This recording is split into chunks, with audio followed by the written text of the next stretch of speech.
1.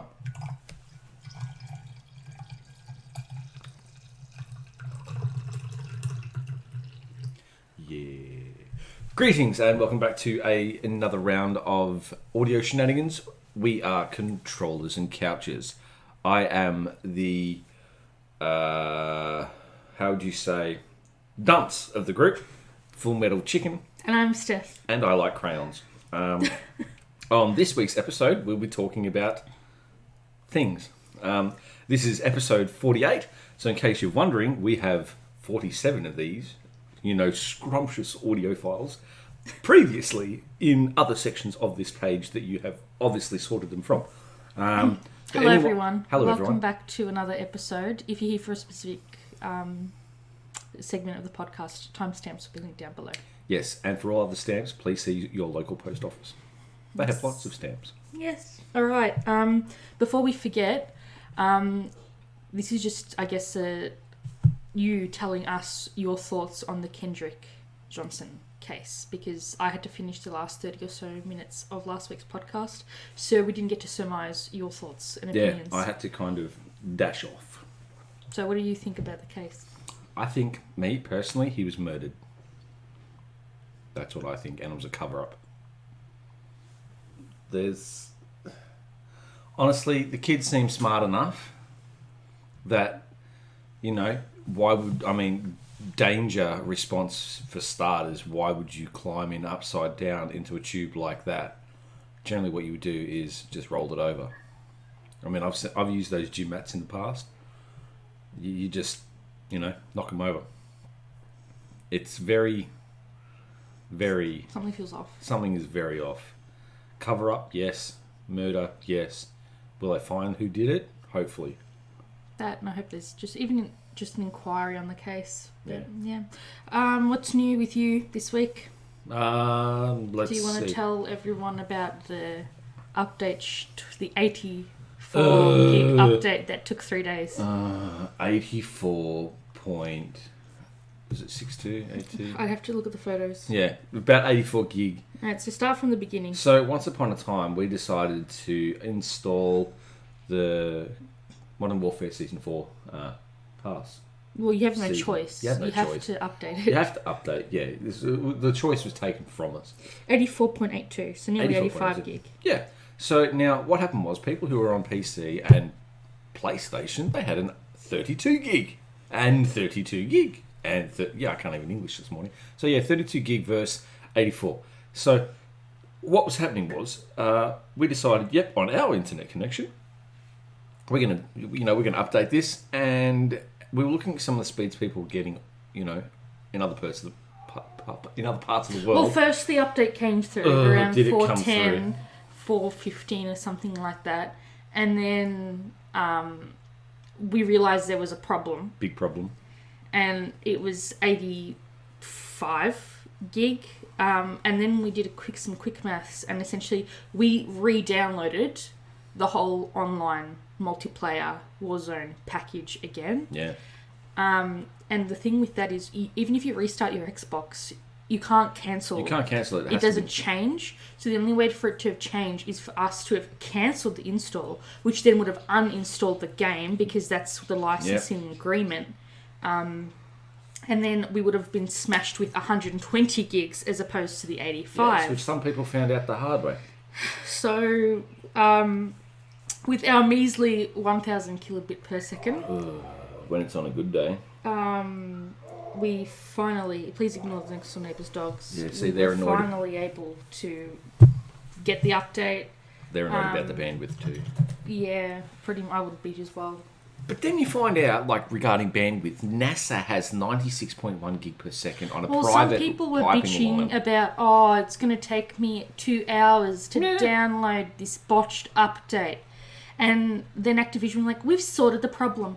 Please contact us if you still are experiencing this problem. And I'm still experiencing the problem. Yeah. Right? But I can't change it. So I contacted Activision. At first they were trying to say that there was no ticket. Like, you couldn't get in online to chat because there were too many people. Yep. And then I had to get on my computer in the office and then put in a ticket number, and I still haven't heard back from them. You probably won't. No, I know, but what are you supposed to do? They told us to contact them. I did. Nothing happened. So essentially, I'm praying that the NBN is here as they promised on Thursday. Update on that. So essentially, as we've confirmed, it's in the street, which is really good. Now, the problem being is, on the IP end, nothing can actually happen because they're waiting for people from NBN to contact the IP. No, just quickly, IP is internet provider. So internet, provider gets back to us and says, yay, NBN has gone and had a look and gone, yep, green light, ding. And then they can take the hold off the actual process and then get it rolling. So until then, since February, we have been turn it on and off again. Mm-hmm. Did you turn it on and off again? But now that we need them to tell us that they can remotely switch it on for us, they can't do it. They won't do it. They won't do it. They full on won't do it. But, have I turned it on and off again? I'm like... So... That's how we're living right exactly. now. So... And then I had a thing and I was like, you know what? For an extra, $20? Yeah. We can boost our internet connection, our download speed and our upload speed. Double it, essentially, for $20. Yeah. And I've gone, you know what? I'm not living like this again. Because especially now with the whole work from home thing and the whole working thing, No. Sorry, I'm not dealing with it again. It's a joke. Like, looking at things and going, for instance, the upload... What's the justification, though, of pay an extra $20 and you go from 45 to 85? I don't know. The more bandwidth you use, the more you pay through the teeth. And then you find out that technically that line is built to support a gig. Yes. Per second. Yes. And the government has capped it. Capped it because they don't want people spamming and causing traffic jams. It's all trash. It's all trash. And then you find out that in America, the lowest, like in some cities like Seattle, for example, that's closely comparable to Melbourne, the lowest speed you can get is a gig per second. A gig per second. And the with thing Comcast. business in Australia can get the... So get us famous. Yeah, get us famous. Get us famous then people. We can get an office block. And then, say that the house is an office block. Is an office block. And then, I can... Technically, if you get a business account, you get an ABN. Yes. Then you can. Yeah, I looked into that, essentially. But it's quite pricey. Yeah, so... it's literally, no word of a lie, $1,000 a month. Yeah. That's right. $1,000 a month for a gig of bandwidth. Still, it's $1 per gig. Yeah. $1 per meg, rather. Yeah, which is just crazy. I know it's a little over a meg, but... Yeah. So that is our, status of woes. So yes, finally jumped on last night. I didn't. The gimmick right now is they can boost you 20 tiers for the price, for the COD coin price of a battle pass and a half extra. So it's 1,000 points to get the battle pass unlock. If you want to skip 20 tiers, automatically jump them, it's 2,400. Great. And then so I was like, you know what, I'm going to play this enough. Because I finished it last time in 10 days. Obviously, I'm 3 days behind because of the update, but still, I can catch up on that. Because it's 60 days, I think, for the season. So there's plenty of time. And then the other two members of our clan who have played since the update have also said, we play enough anyway. There's no point spending an extra battle pass and a half. No. So by the time I eventually play, who knows when that will be. Tomorrow, probably. Possibly. But knowing my luck, I'll probably get an update. So I'm like... Well, there was an update last night, and it was like 1 o'clock this morning. And it shit itself, right? Just so you could move the Battle Pass banner on the Xbox from the second tab. You know how you go left bumper, right bumper, right bumper, right bumper, and it shows you the game, like the matches that you can select, the playlists, and then there's your weapons, and they swapped it from number 3 to number 6 or 5 or something like that, and that's what the update was. It's good old Activision, Also, I see there's trenches now. Oh yeah, I don't want to spoil it for anyone. Okay. Do I? Don't spoil it. I won't spoil it, but basically, what you do need to do though is you need to read an article, and it'll tell you what numbers are in what order, and there are 5 numbers on the. It changes every time you go into it by like 1 or 2 numbers, so you're not 100% guaranteed that the numbers are exactly the same. But it tells you what number in what spot is, like, you have to go under the bridge, and that's the last number from what I remember. I was trying to defend the friend who was getting the numbers, and I was writing them all down. But if you go to trench and you end up shooting those 5 numbers into the door, the Easter egg is in there, and you have to do some stuff. And that's pretty much it.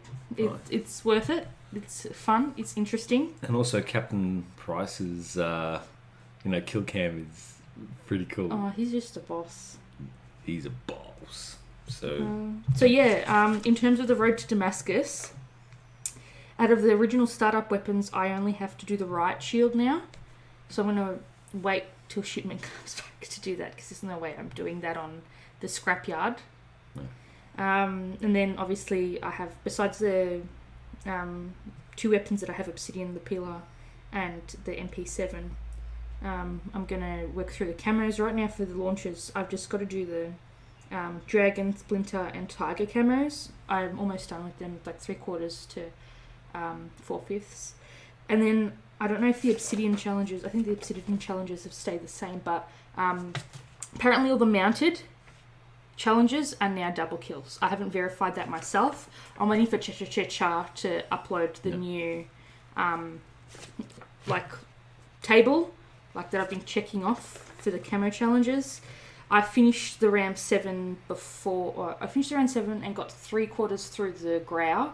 Last night / this morning I finished the Grow, so that's max level. And then because it's currently double XP, I want to see how much I can get leveled. So then I'm going to unlock what I'm currently working on is I've got 7 sliding. You have to make 2 sliding kills per game using an SMG. I have to do that. You have to do it 15 times, but I've got 6 left. 6 left that I have to do. And then that'll unlock the Striker, so I'll max level of that. And then as soon as I hit Battle Pass tier 15, that automatically unlocks the Fennec. So I'll hopefully max that. Then I'm going to try and unlock and max level the VKR Rouge. I know it's Rogue, but we play Pathfinder, so we say Rouge. And then, go through all and unlock as many of the other DLC weapons that came through.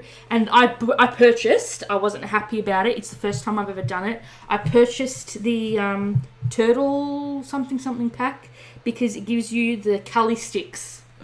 Is that the one why people run them with shields and look like turtles on it? Yeah, that was one I showed you in Jev's video yesterday. Yeah. So that's pretty much it. It's a double hit melee, so you have to hit with both. Yeah. So it's a bit slower, but yeah. Damascus apparently is a bit busted from what I saw on Jev's video about it. Like, the camera doesn't sit on it, you just get the blue lines. It looks cool, but I think they'd look awesome in Obsidian. The whole pack costs 800 points, which technically I got for free because I played the last Battle Pass, and this Battle Pass purchased itself when I got the last one. So I just wanted the sticks. Nice. Also, another thing too, apparently they're doing banners for the weapons. Yes. So essentially, if you complete all the camo challenges, you get a banner, and it sits along the unlocked camo pad. Yeah. So that's cool. But also, there's no massive unlock camo or thing for getting everything Obsidian or unlocking all your weapons. So. But mounted long kills. Yeah. Joy. Go to ground war. No, you can't do it's not mounted anymore. That's what I'm saying. Apparently, it's double XP.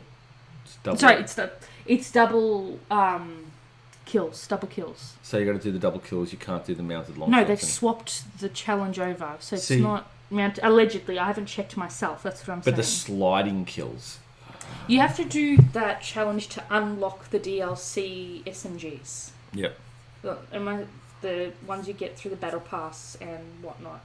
I can't remember what the other ones are, to be honest. But yeah. I figured just while it's double XP, do as much max leveling as possible. And then I'm going to start, I think it switches off on Monday or Tuesday. And then I'm going to start, from the assault rifles, and obviously my secondary is the launchers, so I'm going to try and finish up the RPG-7 ASAP. So I want to get everything, up to gold, and including gold, obviously, that way when 24/7 shipment comes through, I'm smashing out the obsidian of all the weapons that I've already selected to do. Thus far, I want to do the FR, the AK, I want to do the M91, the EBR, the Dragunov, the combat knife, and then obviously we'll have to go back and do it for the Kali sticks.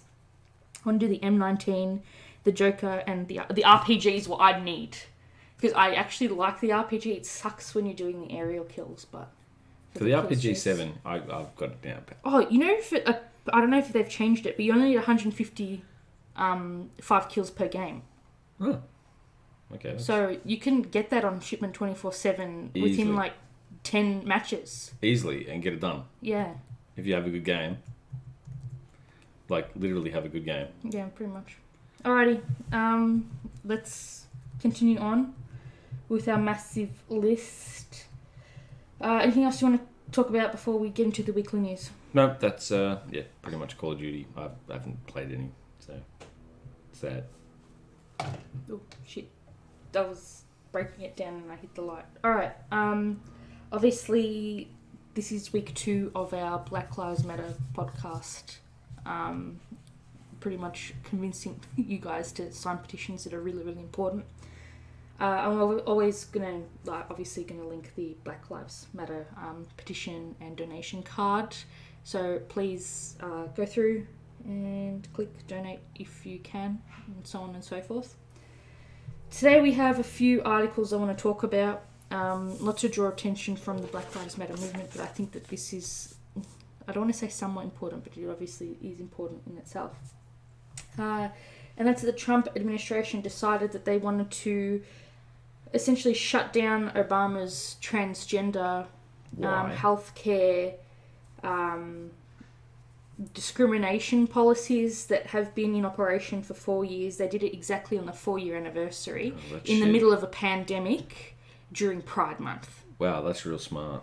If you're not familiar because you're not from the US, what this basically means is that you're not going to be discriminated. You can go to specific clinics and from what I understand, you don't have to specify, and they cannot. So basically, you can go to a clinic and they cannot turn you away for being trans. They shouldn't do it anyway, but if they're absolute assholes, Obama tried to make sure that wouldn't happen. And now, because this dickhead 45 has cancelled that, what that means is that clinics, if they are phobes, can decide to discriminate against patients and people who actually need healthcare, in the middle of a pandemic. What the fuck? Yeah. But what do you do? And then he took it a step further, and his administration decided to ask the Supreme Court to make it legal to ban same-sex couples from adopting. So not only would this set back rights, human civil rights, but it would also leave kids stuck in the system when they could go to loving, caring homes and families. It's all going to go south real fast. Really, really fast. Yes. And then on top of that, we awoke this morning to the news that apparently a gentleman by the name of Rayshard Brooks, overnight for us, 27 years old, he was sleeping in his car in a Wendy's parking lot, from what I understand.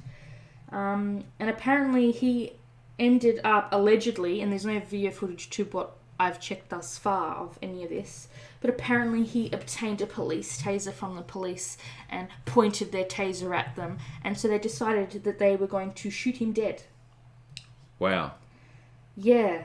That's a little Apparently he excessive. also failed a sobriety test. And he was resisting arrest because, we haven't heard that before. So we're talking about a 27-year-old. He's my age, Yeah. right? They allegedly rushed him to surgery at the nearest hospital, but he didn't make it. So what's going to be done? Well, apparently the Georgia Bureau of Investigation says that they're investigating involving one male subject and Atlanta police officers. The subject is deceased. One officer was treated for an injury and released from hospital. Right.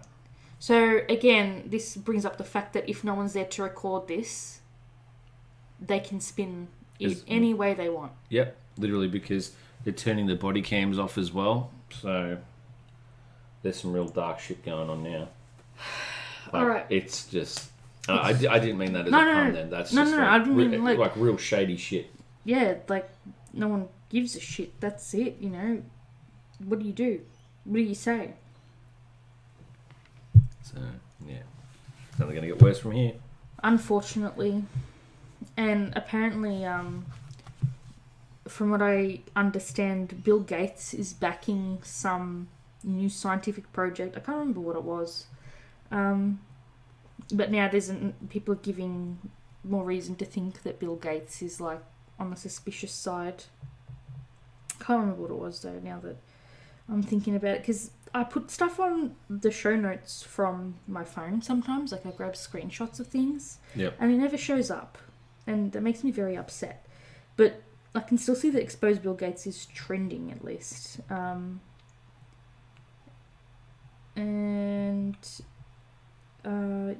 So who knows? I can't even remember what it was about. But anyway, without further ado, let's get into today's topic, because that's what's important and that's what we're here for. Today, we are going to talk about Breonna Taylor. Again, this episode is not meant to minimise the pain, the loss that followed the events that we're going to be talking about to her partner or their family. If you ever have any information regarding any criminal activity, or you just want to report something that doesn't feel right, please contact Crime Stoppers. It's a global, independent, not-for-profit organisation. And if you find yourself able to donate, please do. So again, I'm hoping to... I just want to discuss this week, because we need to promote the petition more. Because with everything going on, there have been some legal changes, but they have not yet charged the people responsible for killing her. Any guesses on who that was before I get into it? Think about it and remember it in your heads. Yep. Okay. So, very important. Please sign the petition. It's going to be the first link in our description today. So, let's set the scene, the unfortunate scene. Imagine you've just come home from work. You've had a very long shift. You're an emergency medical technician. So to us in Australia, that's an ambulance. Medic. Yep. It's an EMT if you're from the States. You're a first line responder for the COVID pandemic. It's the matter of Friday the 13th of March, and you and your partner at home, and you've just gotten into bed. Then 3 men break into your home. Your partner, who is a registered gun owner, shoots at the intruders, and the men respond by spraying your home with 20 rounds, 8 of which hit you and kill you in your bed. I want to play a 911 call for you. It is slightly lengthy, but it is pertinent to what we're talking about today. 911 operator Harris, where's your emergency? I don't know what happened. Somebody kicked in the door inside my girlfriend. Okay, where are you located? I'm at 3003 Springfield Drive, apartment 4. 3003 Springfield Drive, apartment number 4. Yes. Oh my God. Okay, how old is your girlfriend? She's 26.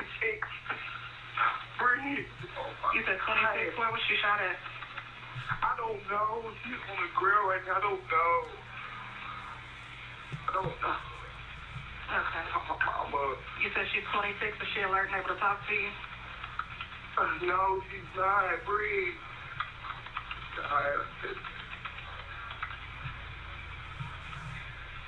Okay. And you said you're in apartment number 4. Hell, oh my God, yes, hell. What's your name, sir? Oh, my name is Kenneth Walton. You said Kenneth. Hell. And you said she's 26? Yes. Okay. You said 3003 Springfield Drive, apartment number 4? Yes, miss. Okay. Can you check and see where she's been shot at? I can't go to stomach. No, Okay. Is she alert and able to talk to you? No, breathe. Okay. I think she's alive.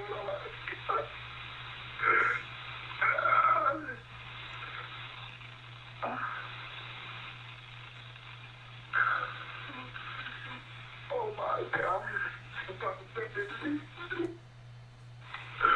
Oh my God. Can you get her turned over on her back? I need you to check her and see where she's shot at. Oh my God.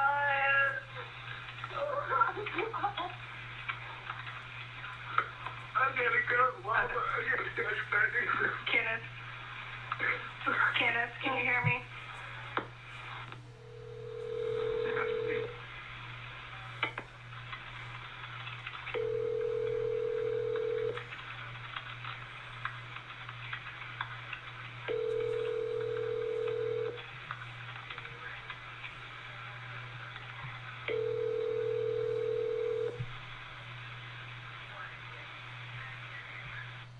Okay.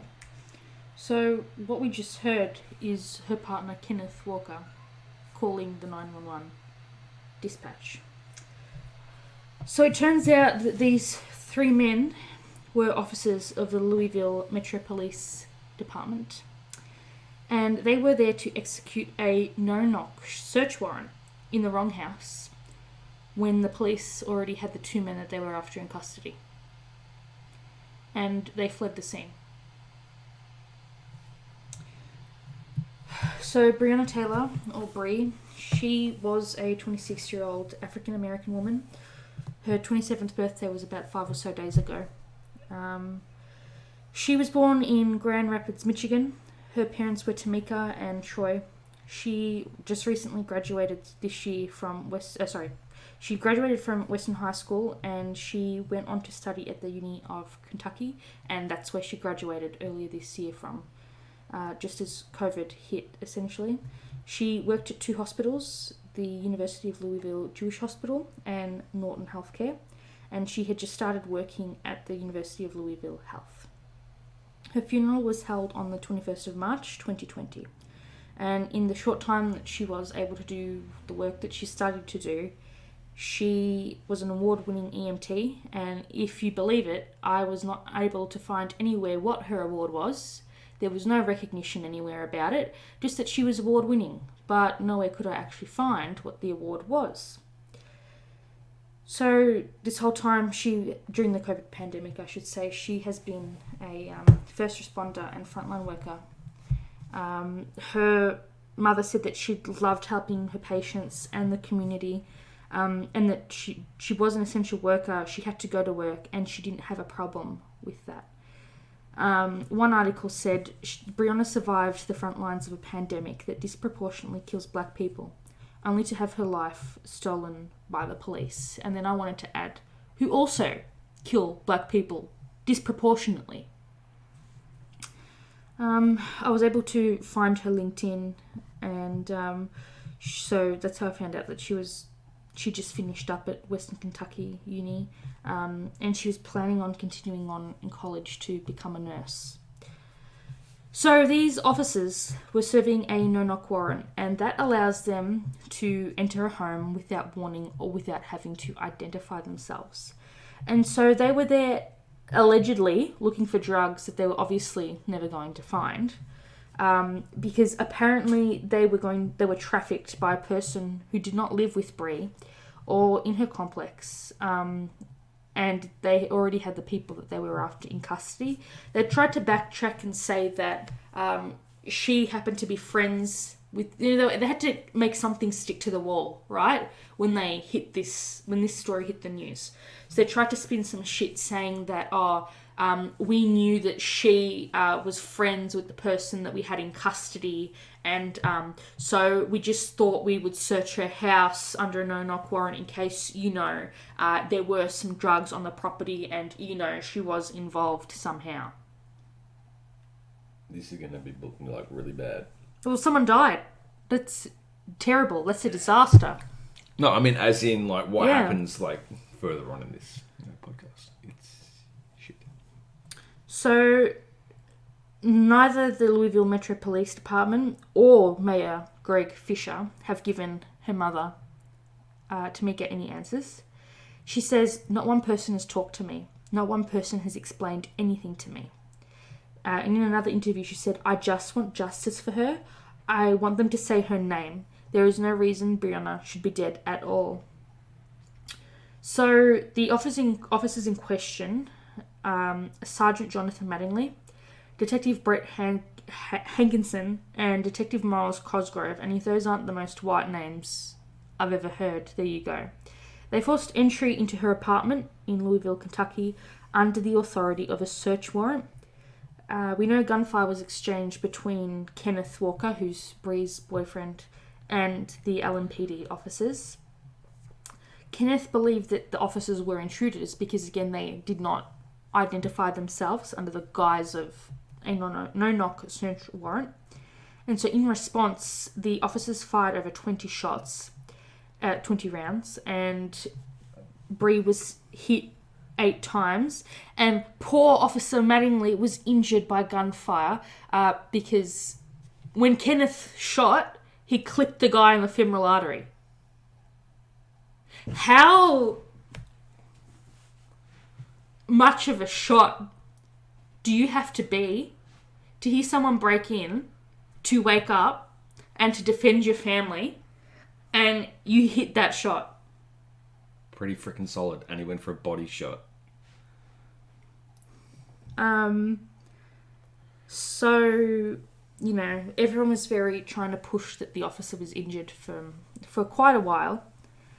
And then another officer was there, and he was allegedly a lieutenant, and they were there because the warrant had been executed. So all in total, there were 4 men, but 3 entered the premises.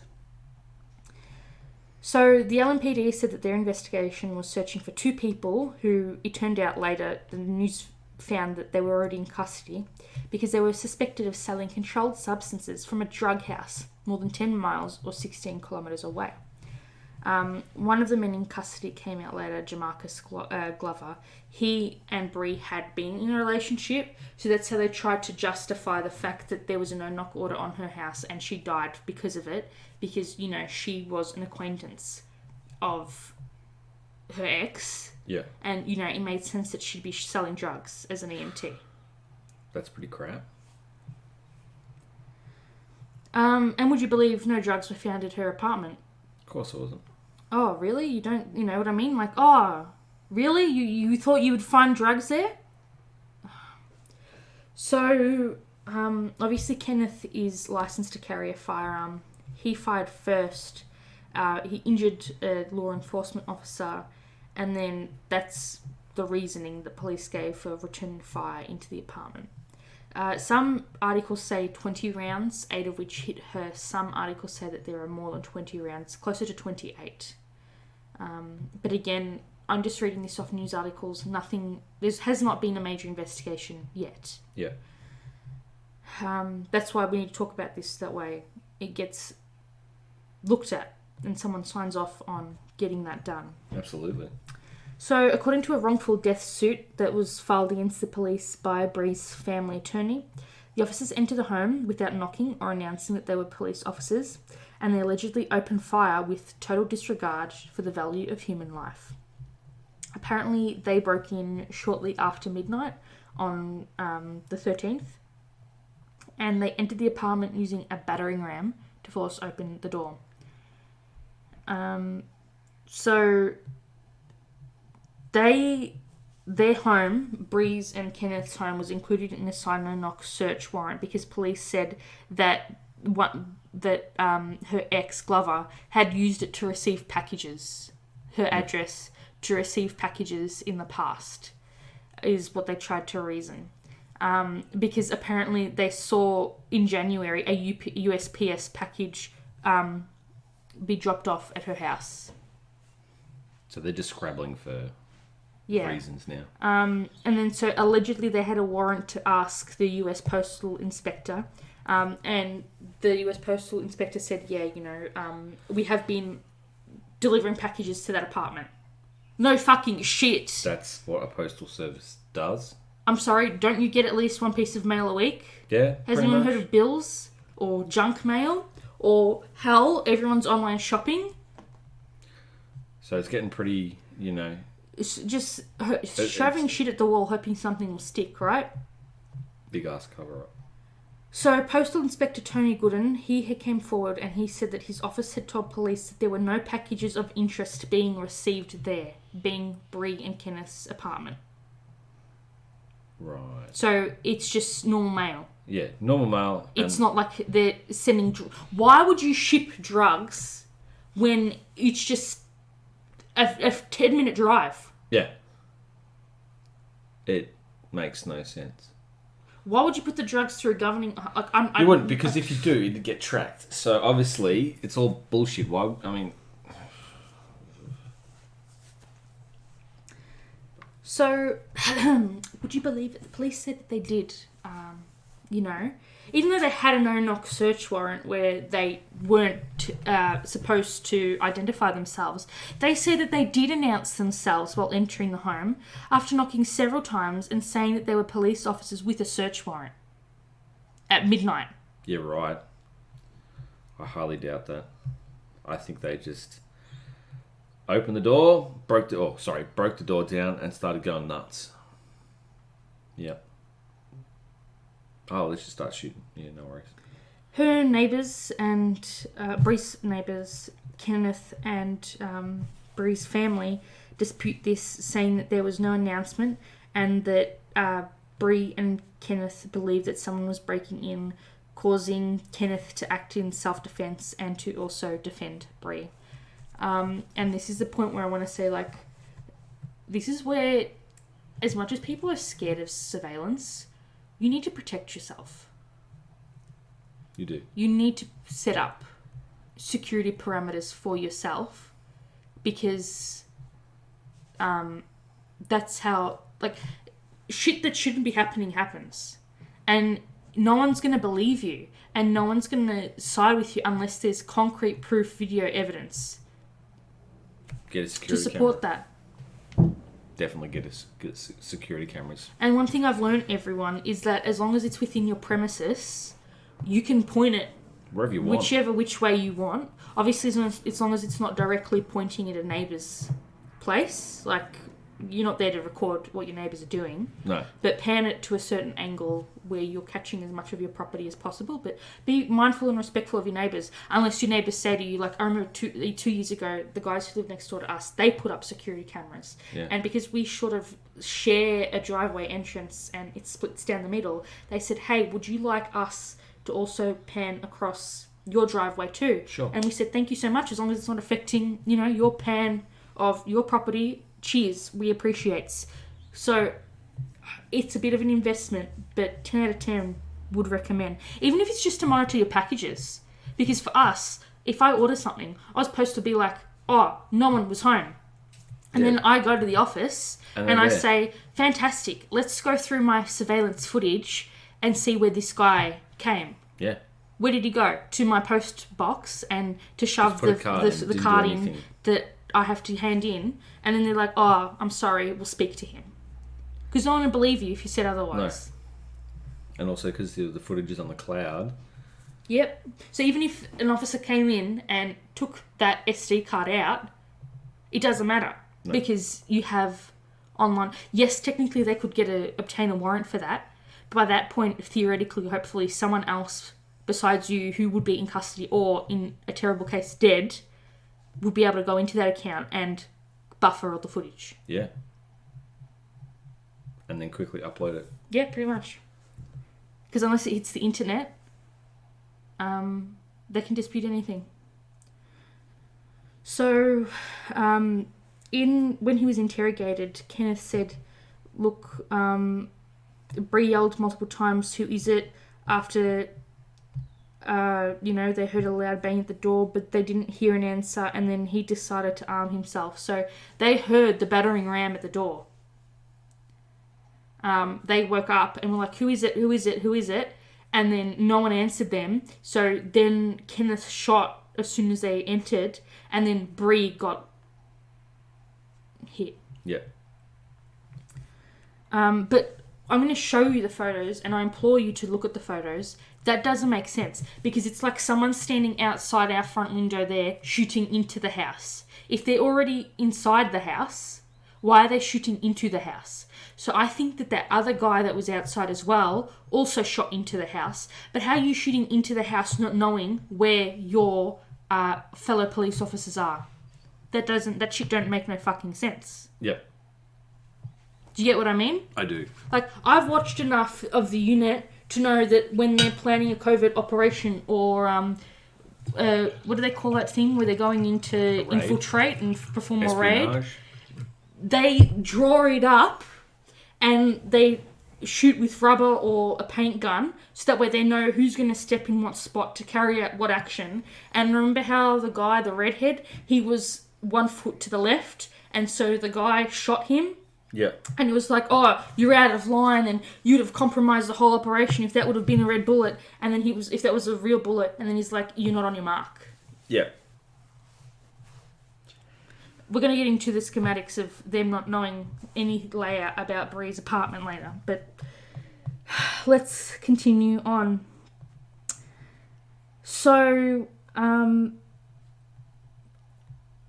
sorry, I lost my place. So, again, he did hit an officer, and he didn't know it was an officer, and in response, they opened fire.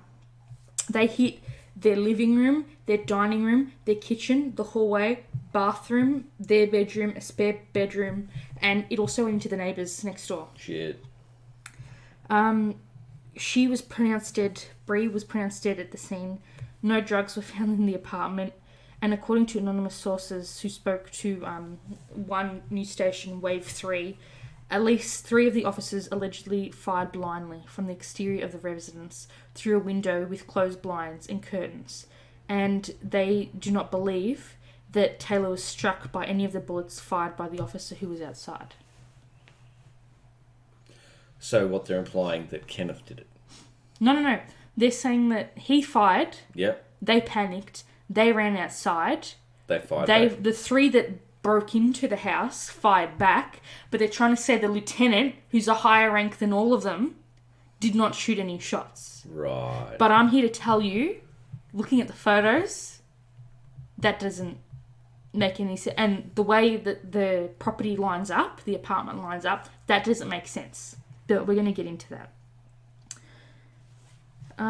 So when it was her birthday earlier in the week, her family and friends received news that a new scholarship was created in her honour at the University of Louisville. It's called the Breonna Taylor Memorial Scholarship Fund, and it's set up to provide full tuition and fees at the University of Louisville for 4 years. There will be a preference for a black female who is a resident of Kentucky when selecting the recipient. And the university president, Neely Bendapudi, said, "We hope this provides an opportunity for another phenomenal black woman to follow in her footsteps." So during all of this public outcry because of the protesting and the riots, just similar to what happened with George Floyd, all officers, people were sharing all the stories that had happened, I don't know how to word this properly. So basically, I didn't know this had happened. The only way I found out about this is because of the whole George Floyd situation hitting the news. And then everyone is like, you think it's just George Floyd? No, this is Breonna. This is Kendrick. Yeah. And, so they bring up, and that's why I'm saying, if I didn't know about this, there's probably hundreds of other people who Hundreds. would otherwise sign the petition. Yeah, and this is all just, being pushed Yes. under the rug. So, all of the officers were placed on administrative reassignment pending the outcome of the investigation. And if you believe it's been it's been 3 months and nothing has come out of it. Alright, so they just reassigned where these guys were going to work. So, obviously it's not just about Kenneth, but Kenneth initially faced criminal charges of first-degree assault and attempted murder of a police officer because he fired a shot and struck Sergeant Jonathan Mattingly in the femoral artery. The police obviously said, we announced ourselves before entering the premises, and then he automatically tried to light us up. Because, unfortunately, or fortunately I guess, he discharged his firearm first, injuring Jonathan. And Kenneth's lawyer said he thought that, someone was entering their premises illegally, that he was only acting in self-defense. The 911 call that we heard earlier was released to the public, and you can clearly hear him say to the 911 operator, who, by the way, was very cool and calm as a cucumber, which makes you think, how many of these calls do they get? Yeah. To be so detached. Yeah, just, okay, here's another one, yeah. And so we heard him say, somebody kicked in the door and shot my girlfriend. And then he was later released from jail because of the whole COVID in the prison system crisis. And then so that drew criticism from the LMPD Chief Steve Conrad. And then apparently on the 22nd of May, Judge Olu Stevens released Kenneth from home incarceration. And then in late May, the Commonwealth Attorney Tom Wine moved to dismiss all charges against Kenneth and said that the case could be presented to a grand jury again after reviewing the results of the FBI's and the Kentucky Attorney General's offices' investigations. Wine dropped the charges because the officers never mentioned Breonna by name to the grand jury or that they shot her, hence why the whole say her name hashtag came out about Bree. Kenneth's close friends said that he took it as his job to protect her at any cost, and that's why he opened fire. It's not like he... and also, what the fuck is the explanation of, so you think that this man is waiting and waiting and waiting for a group of police officers to enter his house so he can kill a cop? No. That was self-defense. It just doesn't make sense. No, it doesn't. So Rob Eggert, he ended up being the attorney representing Kenneth, and he released a statement saying that Kenneth just wanted to resume his life. And could you imagine having the mourning to do, the grieving process, and he would be blaming himself for something he shouldn't blame himself over. Yeah. Every day for the rest of his life, he's going to think, what if I didn't? And he shouldn't have to think that. But that's what he's going to think. What if I didn't take that shot? But imagine if both of them had been killed. Then that would have meant that nothing would have Oh, happened. we found drugs in their premises. We found drugs. Yeah, we found drugs. They opened fire at us and... Yeah. Cops receiving, medals and stuff for being in the line of fire. And then his attorney, Rob Eggert, said, look, he can still be charged again after more facts and investigations are completed. So Kenneth's not going to be really safe either until this is all sorted, unfortunately. So on the 15th of May, Breonna's family filed a wrongful death lawsuit that we already discussed. And it states that both Bree and Kenneth were sleeping in their bedroom before the incident occurred, and that the police officers were in unmarked vehicles. None of the officers were wearing body cameras, and all three were plainclothed narcotics officers. They thought that their home had been broken into by criminals and that they were in significant imminent danger. The lawsuit also alleges that the officers then entered Breonna's home without knocking and without announcing themselves as police officers. The defendants then proceeded to spray gunfire into the residence with total disregard for the value of human life. And then on the 21st of May, the FBI Louisville office announced that it was going to open an investigation and that Robert Brown would be, who's the special agent in charge of the case said that the FBI will collect all available facts and evidence and will ensure that the investigation is conducted in a fair, thorough, and impartial manner. I've been hearing the word impartial a lot lately. Justice is justice. You're either a criminal or you're not. You're either There's innocent either evidence or you're not. You're always innocent until proven guilty. The burden of, what's that word? There's a term. The burden of proof. Yep. Until proven guilty in a court of law. And that's like just... There's ways that people just wipe it out. Like, oh, no, well, we don't have to go through that path of jurisdiction now. It's just gone. But because it's FBI, it's federal. Yes. And so, I don't know, I'd like to think that something will be done. Time will tell. So on the 14th of May, the Courier Journal, in an article written by Sam Augier, who's the attorney representing Bree's family, released photos showing the bullet damage in not only their apartment, but the door. So what you have is their front door, and it looks like they have an Easter still, right? That's like an Easter... they have like something hanging on the front of their door. It looks like shotgun pellets. It literally looks like it's a long barrel shotgun that's been blasted into the door. So the door swings to the left, if that makes sense, right? Yeah. And that's is that the inside of it? That's the outside of the door. Yeah. Right?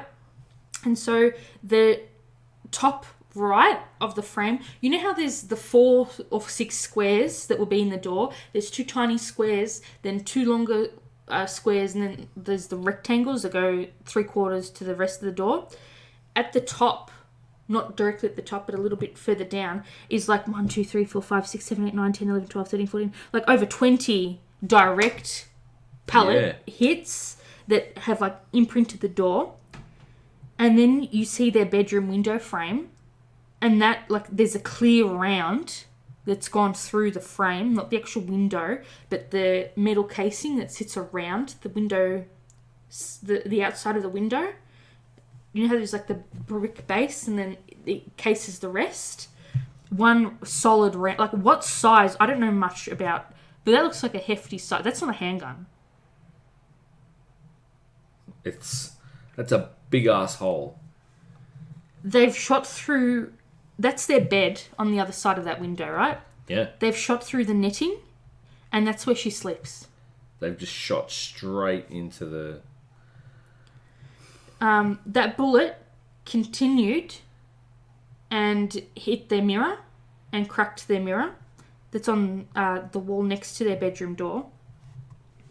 It hit in the kitchen, another round, hit what looked like... I don't know what that is. Like, that's the... you know the stuff? Pop-Tarts? It looks like a Pop-Tart box. Kellogg's Vets. But it's some food box for a toaster or a microwave. Possibly Pop-Tarts. Kellogg's Pop-Tarts. It went through a yellow pan. Yeah. It's gone in... So, bathroom, just above the sink. Where their toothbrushes are sitting just under the outlet. In the ceiling. Yep. Hit a chair. Yep, in their living room. It split the chair. Then there's a photo of the frame of their door where they busted in with the ram. Yep. Big ass bullet hole in a wall. And that is a big... It's almost a 1.5 inch hole in the wall. Yep. Jeez. And then he went through another pan and it actually busted the Teflon. Yep, so cracked the Teflon. It hasn't gone... Because it didn't penetrate the actual pan. Hit it and then it fractured everything on the inside. Went through a blind. And in their bedroom blind, there's 1, 2, 3, minimum 4 rounds that just like busted the aluminium verticals. Yeah. The aluminium horizontal blinds. So it's hit one wall and gone out the other side. Yeah. And that's the other side of that hole. It's hit a clock. You know that timber one? Yeah. That's the other side of that photo. Yeah, it's hit a clock. 2 other rounds near it. Still working, so it's hit the edge of the clock.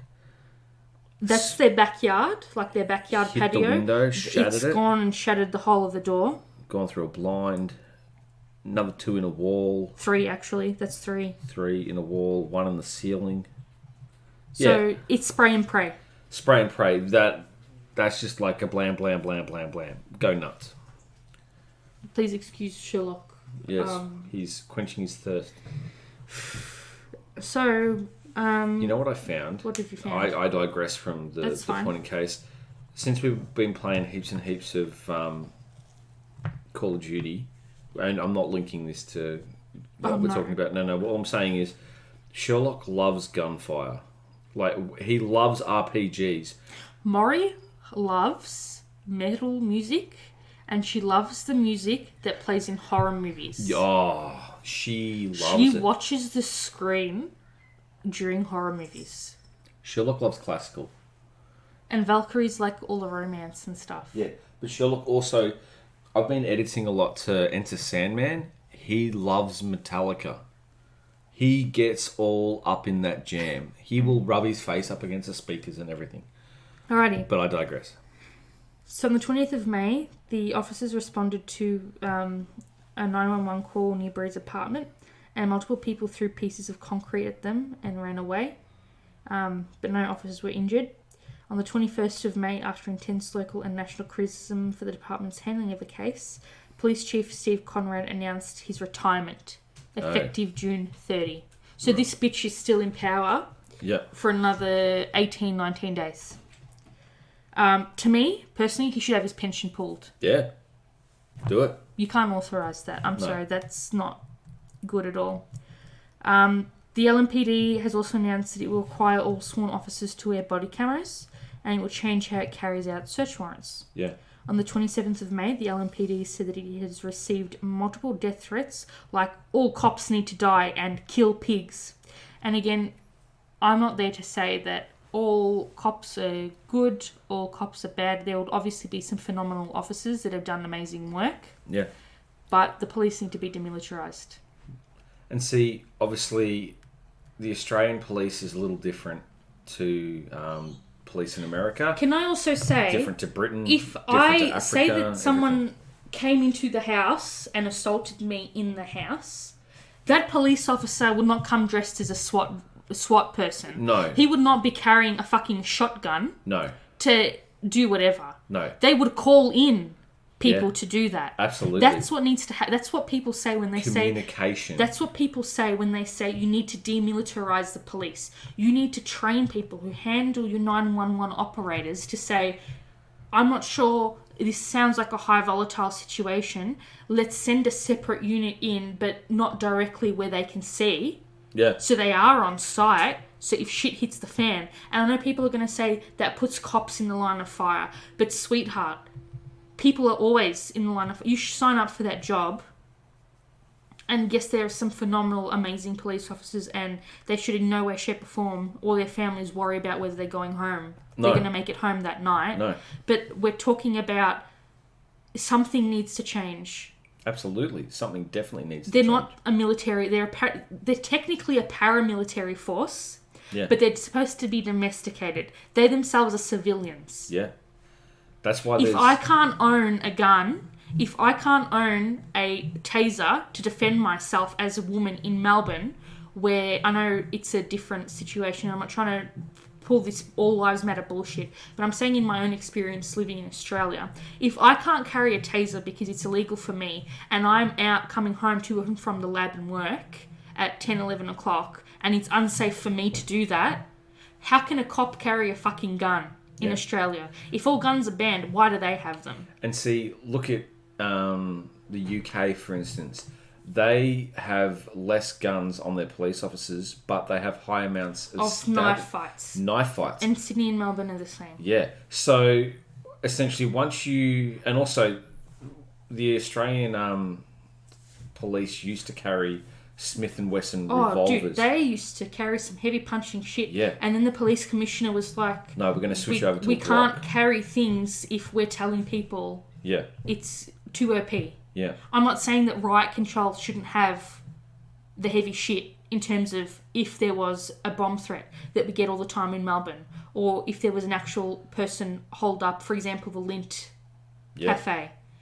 I'm not saying that they shouldn't be trained to do what they do, but what I'm saying is Specialists. the person who rocks up to your door for a domestic dispute or a welfare check should not carry... They carry utility... You can see at any point in time what they have around their hips. Yeah. And for example, before the COVID pandemic, you'd see the police, like, you'd be out, so you would at some point see a police officer in a shopping centre, for example, which is the only place in my shape or time that I've seen them. Before that, it was after the poor girl was killed outside the uni campus, and then that was the only time I've ever seen security patrol the campus, and they had police patrolling the campus, and because I'm a white girl, they like nodded to me to make sure that I knew that they were there watching me get on the bus. Okay. Yeah. And the other thing too is with different police forces around the world, you'll look at their kit is differently laid out. Their uniforms present a different kind. You got ones, say, I'm not going to even mention countries, but all of the Australian ones look the same, but the insignia is different. Insignia different. You've got other countries where it's green, it looks more military-like. Some are camouflaged. It just depends on sort of like the Swiss country. police. Swiss I think police, they the Swiss have Guard. Fatigues or something, Yeah, don't they? look at the Vatican, for instance. Their military... So why do they need a military thing? I have no idea. But that's a different story. Today we're discussing Breonna and her thing. I'm sorry, I didn't mean to... I wasn't trying to make it about me. Yeah. But what I'm saying is, a person who is breaking into a house, who are you, Stephanie, to induct a no search warrant should not be carrying those weapons. Taser? Okay. Pepper spray? If you're fearing for your life, I understand how, yes, it's bad and you can go blind, but that's a lot better than being shot up. True. Absolutely. Well, that's just me, in my opinion. Again, I've never been a police officer, and so on and so forth, I suppose. But again, like, feel free to make your comments, but... Yeah, absolutely. So... On the 29th of May, the Louisville Mayor Greg Fisher indefinitely suspended the use of no-knock search warrants. And on the 1st of June, Police Chief Conrad was fired after the fatal shooting of black business owner David McAddy. So within a month and a half, not even like 2.5 months, of him brushing her under the rug, not even saying her name, not even giving her any recognition or bringing up the fact that she was murdered in cold blood. A similar thing happened to another African American, some man, and then they were like, this is too much, so they fired him, right? Yeah. From what I understand, that means he's lost his pension. Yeah. So, on the 26th of May, multiple protesters, including Bree's friends and family, surrounded Mayor Fisher's office, and they demanded that the 3 officers be arrested and charged with murder. 2 days later, on the 28th of May, 500 to 600 demonstrators marched in downtown Louisville chanting, "No justice, no peace, prosecute police," and "Breonna, Breonna, Breonna."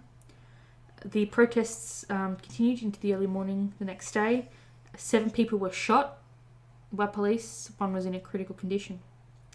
At the same time, Bree's sister, Junia, posted on her Facebook page saying, "At this point, y'all are no longer doing this for my sister. You guys are just vandalizing stuff for no reason. I had a friend ask people why they are there. Most didn't even know the protest was for my sister." So things have just become that volatile. Yeah. And obviously, we already spoke about how all of this came about, and these protests and demonstrations, and I found out about her name because George Floyd happened, and the whole shutdown of we're only going to talk about that movement so that way people can know and people can protest and people can donate and sign petitions. So for weeks after her passing, her murder, there was very little public reaction or response from the government, being the police department and so on and so forth, and the mayor's office. The LMPD has to this date not provided many details about the shooting or answers to questions that people have, such as her family, about the case. Her death gained national attention when activist Sean King posted about her shooting on social media, and that's how I found out about her petition and then lined her up for this podcast. Not that I'm saying that qualified.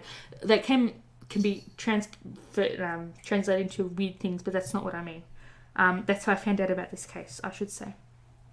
And then on the 13th of May, Kentucky Governor Andy Beshear responded to reports about Taylor's death and said that the public deserved to know everything about the March raid. Beshear requested that Kentucky Attorney General Daniel Cameron and local and federal prosecutors review the Louisville Police's initial investigation to ensure justice is done at a time when many are concerned that justice is not blind. So back when Steve Conrad was the police chief, he and the mayor asked the Federal Bureau of Investigation and the United States Attorney to review the local findings of the Public Integrities Unit's investigation when it is to be completed. So the way to describe this, I have to give some context to her building layout, right? So the place she and Kenneth lived in was 2-story. And so you have like top floor, bottom floor, but in a block there are 4 separate units, 4 apartments, right? So Breonna Taylor is also suing the Louisville Metro Police officers who raided Bree's apartment, claiming that the police's shots were blindly fired, and that it nearly struck a man inside. The lawsuit was also filed in May and says that officers who were at Bree and Kenneth's apartment to execute the no-knock search warrant went on to spray gunfire into Chelsea Napper's apartment with a total disregard for the value of human life. That a bullet that was shot from the defendant police officer's gun flew inches past Cody Etherton's head while he was in the hallway of Chelsea Napper's apartment. Chelsea was pregnant at the time and she had another child in the home. I'm fairly certain that Chelsea is white because I found some pictures of her on her Pinterest. Their attorney alleges that the officers didn't have a layout of the apartment and they didn't notify SWAT of the raid, which is against standard operating procedure. Good old SOP is there for a reason, so shit like this doesn't fucking happen. Her neighbours were also falsely imprisoned in their home. And they also did their homework on the 3 officers, and they found that Cosgrove has previously shot a resident 7 times, that Hankinson has sent people to the hospital for tasing, pepper spraying, and for striking them repeatedly in the nose and eyes. Wow. Seeing a pattern? So pictures of these 3 guys went out, and then people did some doxing. And then that's how we found that they're 3 narcotics detectives. And according to an archive of police shootings thus far this year, Mattingly is 47 years old. He's a sergeant with 19 years experience on the force. Hankinson is 44 years old. He's a detective with 17 years on the force. Cosgrove is 42 with 14 years on the force. So between them all, that's over 30 years. You should know better. Yeah. The 3 belonged to the department's criminal interdiction division.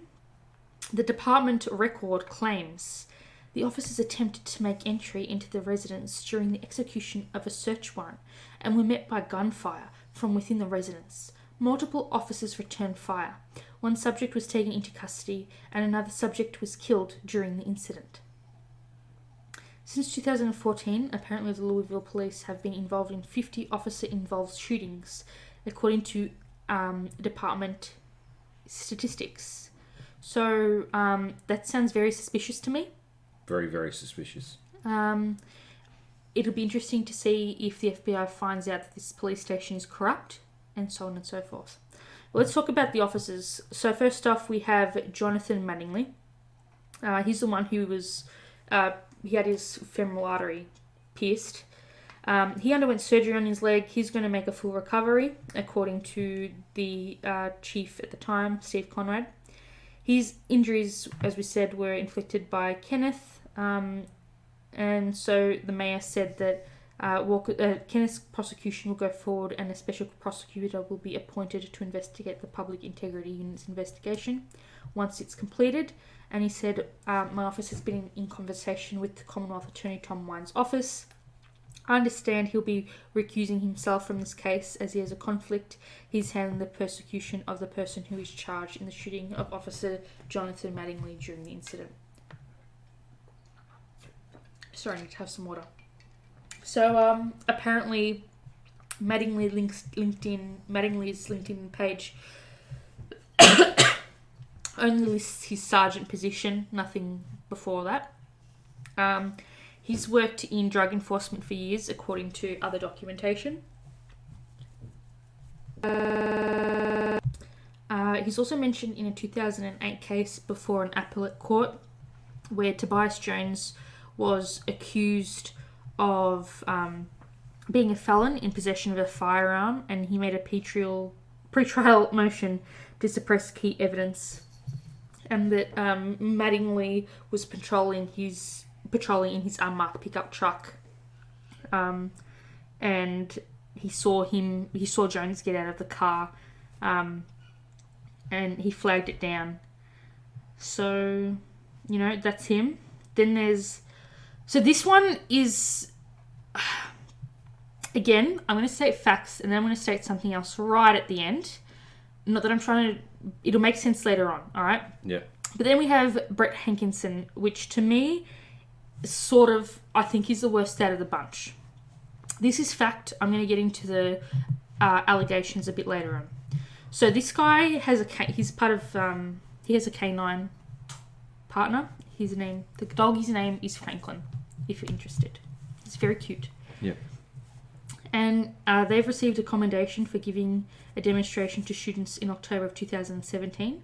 Last year, he also received a commendation for assisting the FBI with the seizure of 25 pounds of methamphetamine and approximately $105 of US currency, as well as the apprehension of 4 suspects. But he's also been named in 2 lawsuits prior to this. One in May of 2012, where he and roughly 20 other police officers were named in a lawsuit filed by Leon Brackens. And Bracken's lawyer alleged that Brackens was getting a ride from a woman who lived in Indiana, and Kentucky police were in a car chase because apparently he had dialed 911 twice, and during both calls he said he was scared to death and didn't want to die. But the police dispatchers said that Brackens was a threat and the primary suspect. Yeah. So they got the wrong man. At the end of the chase, the dash cam footage shows Brackens being taken down to the ground by several officers and handcuffed. Sadly, Brackens suffered fractures of his left femur and left humerus during the incident. Now, to get those kind of fractures, you got to be put down really, really fucking hard. Look at George Floyd. Yeah. Right? Where have you heard that before, So Brackens alleged that he was a victim of police brutality and false imprisonment. It's unclear what role Hankinson played directly, but he was eliminated from the lawsuit more than a year before its conclusion. And then in October of 2019, he was the subject of another lawsuit brought by Kendrick Wilson, who sought $15,000 from Hankinson and alleged that Hankinson violated his federal rights in an ongoing vendetta.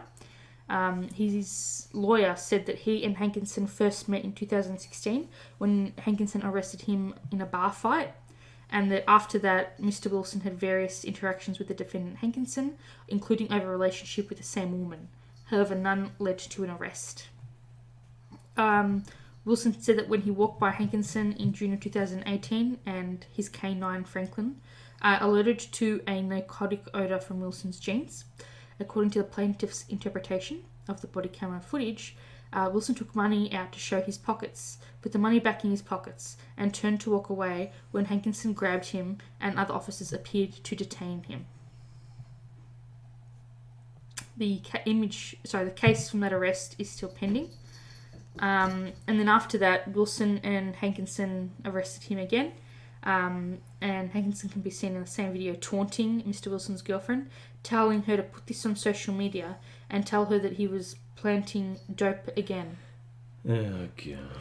And then in the month he filed a lawsuit. Wilson said that LMPD narcotics officers searched his car and the barbershop he owned, to which the lawsuit alleges to the destruction of walls, carpets, vents, and doors. Owning a legally registered handgun, and an ID and cell phone were found. Again, Hankinson said that the body camera video recordings and court records could speak for themselves, and he denied all allegations. Now, this is not to take away from Bree's story, but I just want to show that there is a chance that this guy, as well as these cops, are quite problematic and had some stuff done beforehand. This is where I was saying that I don't want to say that because I like to side with the victim unless they're otherwise proven to be telling a lie. So I cannot comment on the authenticity of this statement. However, I think it's important to discuss. So again, I don't know if this is fact, but this is something I found online. So there's a Facebook page that I'm going to talk about and share right at the end of today's episode. And on there, I found someone sharing their friend's Facebook story. And this girl, her name is Emily Terry, she says, "This is Brett Hankinson. In early fall, I began walking home from a bar intoxicated. A police officer pulled up next to me and offered me a ride home. I thought to myself, wow, that is so nice of him, and willingly got in. He began making sexual advances towards me, rubbing my thigh, kissing my forehead, and calling me baby. Mortified, I did not move. I continued to talk about my grad school experiences and ignored him. As soon as he pulled up to my apartment building, I got out of the car and ran to the back. My friend reported this the next day, and of course, nothing came from it. Flash forward, I see his face. This face. Involved with the shooting of Breonna Taylor. I then find out he has a history of corrupt behaviour. He's had multiple sexual assault allegations, and he was in a federal lawsuit over planting narcotics on a black man to arrest him. Not all cops are bad, but this one is. Right now, Mr. Hankinson is walking free. Reading this, I hope you know that this is not about me, but the reform that needs to take place. Please use your voices to speak up of the injustice occurring throughout our community.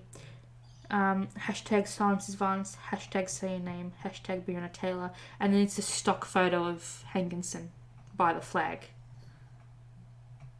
Dodgy. Very, very dodgy. That's sexual assault. It is. Sorry. My bad. Sorry. Coffee fair. How do these people fucking get away with it?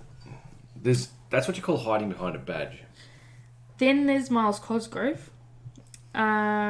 He graduated from the police academy on the 19th of November 2005. 1 year after this graduation, he was sued by a 57-year-old man called Arthur L. Satterley, who ended up in critical condition after Cosgrove shot him. Why are you shooting a 57-year-old man? Yeah, why? What was the event? I don't know. According to the court records, Cosgrove first encountered Satterley in the middle of December when he suspected the driver of being drunk, so he shot him, you know? Yeah. He saw the car again 2 days before Christmas, tried to pull him over at a Speedway gas station at about 12:45 a.m. He began approaching the car, and he claims that Satterley put the car in reverse, and in response, Cosgrove broke the driver's side window. Cosgrove alleged that Satterley then tried to run him over, so he fired 11 shots in the driver's side door, hitting Satterley multiple times. Satterley was then discharged with wanton endangerment, fleeing police, illegally operating a vehicle, and illegal possession of drug paraphernalia. Well, that fucking escalated quickly. Satterley's lawyer then told Wave News that the wanton endangerment charge against Satterley was nonsense, and Satterley accused Cosgrove of using excessive force and filed a lawsuit. However, US District Court Judge Charles R. Simpson granted Cosgrove's motion for a summary judgment, which effectively dismissed Satterley's case. What a load of bullshit. So, a lot of people, for example, Chase Rice, used to be one of my favourite country singers, question the validity of protests and riots because, you know, people haven't had their civil rights heard in the past. This is me being sarcastic. I hope that carries across. Yeah. So, name 'em and shame 'em. But for the people questioning, what are these petitions and these riots and these protests achieve? Well, I would like you to know that after people signed the... Good job, Moz. After people signed the petition that I'm going to implore you to sign today, people called and emailed the Louisville Metro Council, and they voted unanimously to pass Breonna's law. When they passed it, it was voted 26-0. Jeez. Right? On Thursday, so a couple of days ago. A standing ovation broke out in the council, and a crowd outside also applauded the decision. This means that there's been a total ban on no-knock warrants, making the strongest ban in the country for the type of warrant used to murder Bree. This is a major step forward in the fight to hold the systems accountable that enable police to kill people like Breonna. And the petition went on to say every city in America should follow suit. Yeah, absolutely. So, to get justice for Breonna, to make sure that these assholes get charged, you need to write a letter to the Attorney General and Mayor at the Office of the Attorney General, 700 Capitol Avenue, Suite 118, Frankfort, Kentucky, 40601 3449, and Mayor Greg Fisher at 572 W Jefferson Street, number 527. Thank you. Street, hashtag 600, Louisville, Kentucky, 40202. Or you can email them at the Attorney General at ag.ky.gov or greg.fisher@louisvilleky.gov to demand that the officers responsible for Bree's death are fired and charged. Or you can text enough to 55156. I will link the Justice for Breonna website. There's also a GoFundMe that's set up for Bree's family. The Change.org calling that we signed to call for legislation to federally ban no-knock warrants to be passed in Congress, to be signed by the President, and to have a special session by Congress to discuss the constitutionality of no-knock warrants immediately. There's also a Move On petition, the Colour of Change petition, the Care 2 petition to call on the LMPD to fire and charge all three officers immediately. And then there's the Misidentified for Louisville Facebook page that I found. That Facebook recount. Again, I can't comment on its validity, but I tend to side with the victim unless they're otherwise proven to be telling a lie, e.g. Amber Heard. Yep. So people are being encouraged to say Breonna's name, so that the quote said, so that the deafening wave of dissent crashing over the country, her story is not washed away. So if you're going to talk about this story or share it, please use the hashtag Breonna Taylor, hashtag say her name, hashtag justice for Bree, and hashtag silence is violence. Yeah, it's really sad. It's devastating because it just shouldn't have happened to begin with. No, it shouldn't have. And this is why, definitely operating procedures and stuff need to be in place, but also people just need to, communicate more, and instead of just going, that's why you hear a lot of people say in America it's shoot first, ask questions later. It should be figure out what's going on, ask questions, don't fire. I know there are going to be some situations where you need to take appropriate action, Yeah. but they need to train police officers How to deal with to that. understand what's happening and to have experience enough or be trained enough to know what to do in certain situations. Because you see stories where someone's like, okay, there's a car in front of you. The person's got no criminal record, nothing. They get pulled over for speeding, and then you see 20 people pull them out and beat the fuck out of them. No. Okay, you see two officers approach, speak to the driver or the occupants. Everyone's like, a little bit heated, but then they walk away, carry on. It's leaps and bounds. But there's a general trend where certain, I suppose, demographics just get treated with an iron fist. They will literally just get prejudiced straight off the bat. Instead of taking out a pen and a piece of paper, someone will take out a freaking, MP5 and start spraying, they threatened me with what? You know, existing. And this is why, you know, they just straight away go, this isn't a war zone, you know? No, it's... I think that it's gonna shit will hit the fan for them because SOP wasn't followed. No, that's why. If you're going into an apartment complex, you need to know... And they ran, and they fled the scene. They left. They left. If you're going into an apartment building, you need to know how many occupants, what is actually there, structures, layout, all that sort of stuff. And that's why SWAT would be there. Okay, we need to do a siege.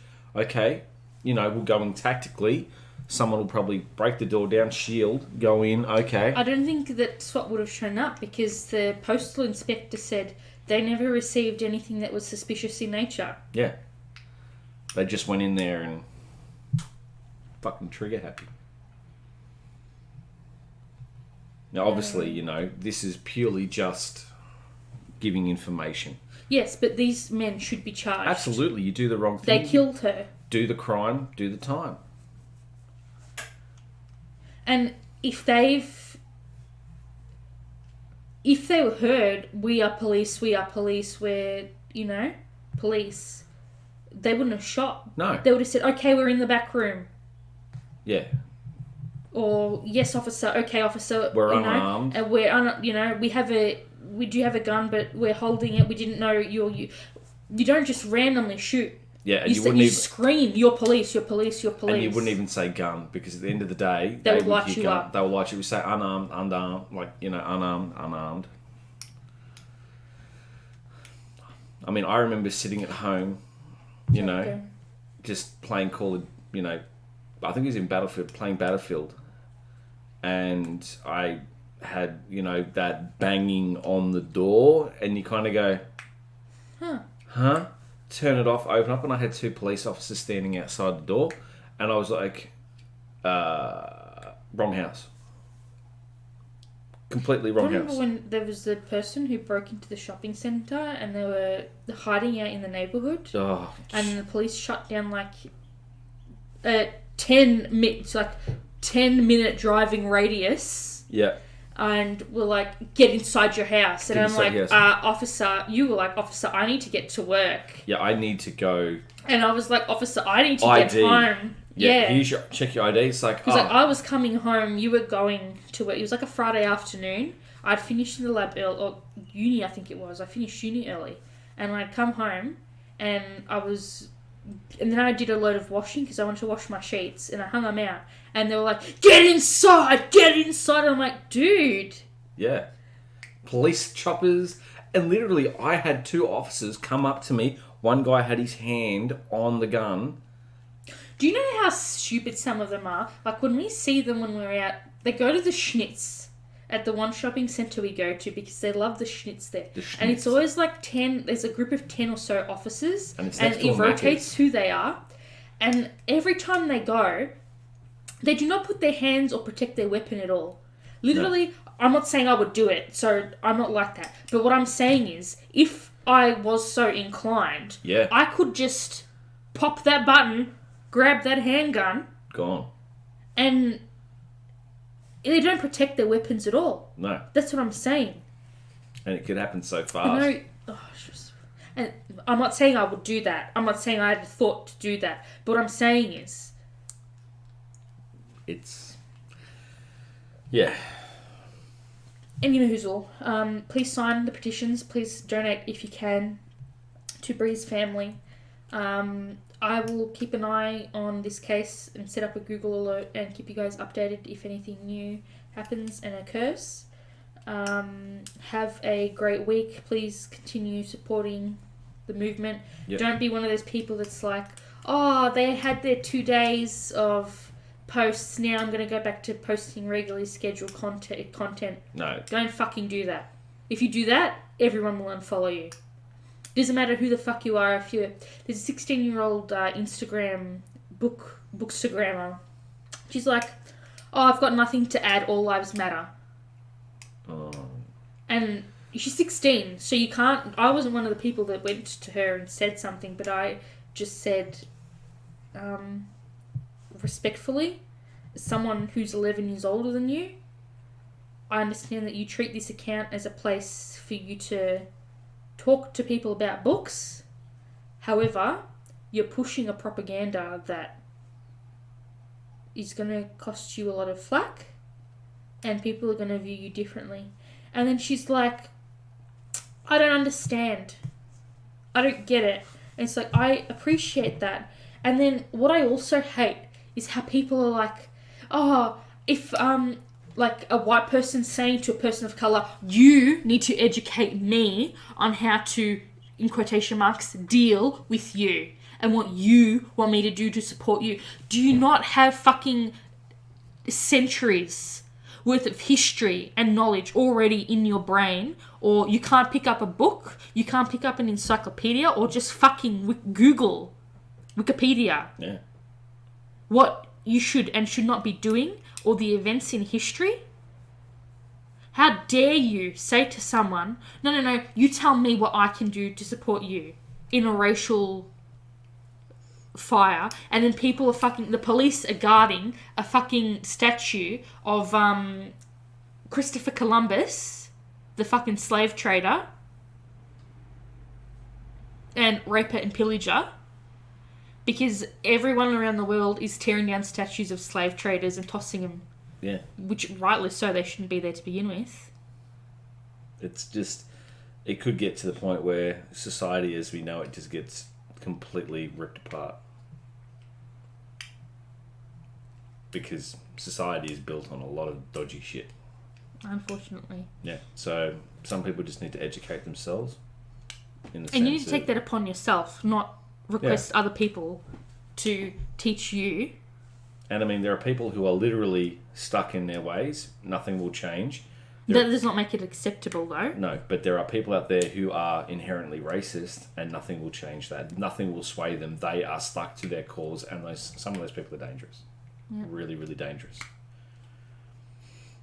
So That's where we leave it today. Yep. Thank you so much for listening. Again, please support the petitions and the fundraisers if possible. Have a safe week. I don't think anyone's happy. I don't think anyone's having a good time right now. And I guess we'll bring you another case that we can all help next week. Yep. Done. So Thank you so much. I'm FullMetalChicken. I'm Steph. And we are Controls and Couches. Yes. And until next time, thank you for listening. Thank you for watching.